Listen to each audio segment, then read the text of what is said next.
Assalamualaikum warahmatullahi wabarakatuh. Kami dari kelompok 13 yang beranggotakan 1 Cici Hanani NIM 2120140 dan Eva Fatur Rohma Aji NIM 2120265, mata kuliah Metodologi Studi Islam, dosen pengampu Bapak Ridho Riyadi MPDI.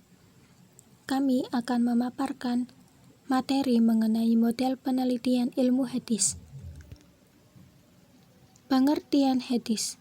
Hadis secara bahasa yaitu hadasa, yahdusu, hadisan, yang memiliki pengertian yang bermacam-macam. Hadis dapat berarti al-khobar atau sesuatu yang diperbincangkan. Secara istilah, para ulama memiliki pendapat yang berbeda-beda.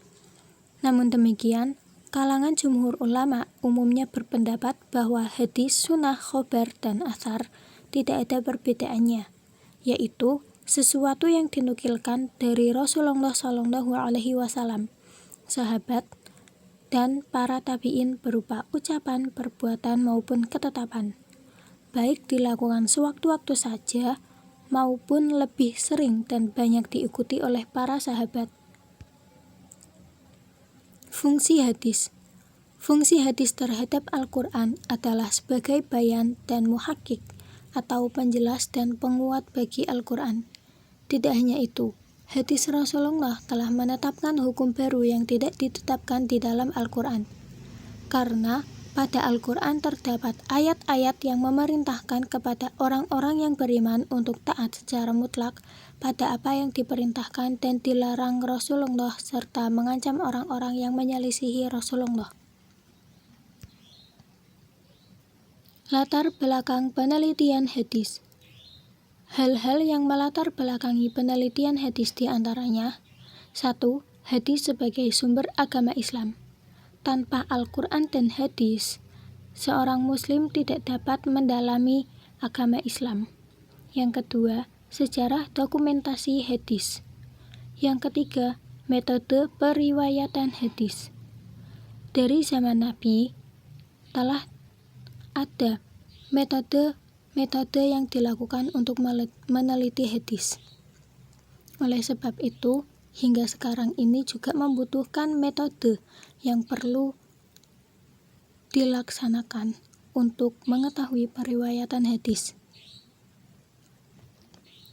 Model penelitian hadis. 1. Model Haji Muhammad Quraish Shihab. Quraish Shihab meneliti mengenai hubungan hadis dengan Al-Quran serta fungsi dan posisi sunnah dalam tafsir. Hasil penelitiannya menyatakan bahwa Rasulullah berfungsi menjelaskan maksud dari firman-firman Allah Subhanahu wa Ta'ala. Yang kedua, yaitu model dari Mustafa Al-Sibai. Penelitian Mustafa Al-Sibai menggunakan pendekatan historis yang disajikan secara deskriptif analitis.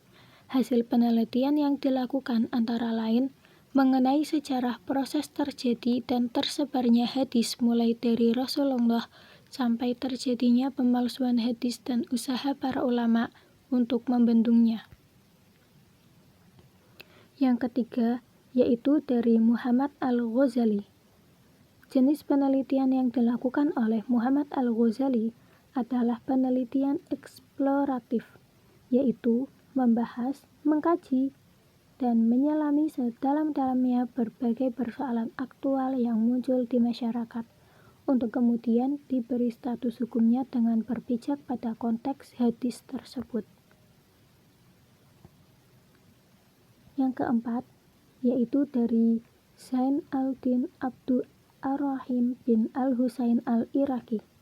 Penelitian yang dilakukan bersifat penelitian awal, yaitu penelitian yang ditujukan untuk menemukan bahan-bahan untuk digunakan membangun suatu ilmu. Kemudian, model penelitian lainnya. Yang pertama, dari Fauzi Abdul Al-Muttalib. Beliau meneliti tentang perkembangan al-sunnah pada abad ke-2 Hijriah, dilanjut oleh Mahmud Abu Rayah. Beliau menelaah kritis atas sejumlah hadis Nabi Muhammad SAW. Kemudian ada Mahmud Al-Tohan, yaitu khusus meneliti cara menyeleksi hadis serta penentuan sanad. Kemudian ada Ahmad Muhammad Syakir. Beliau meneliti buku Ikhtisbar Ulum Al-Hadis.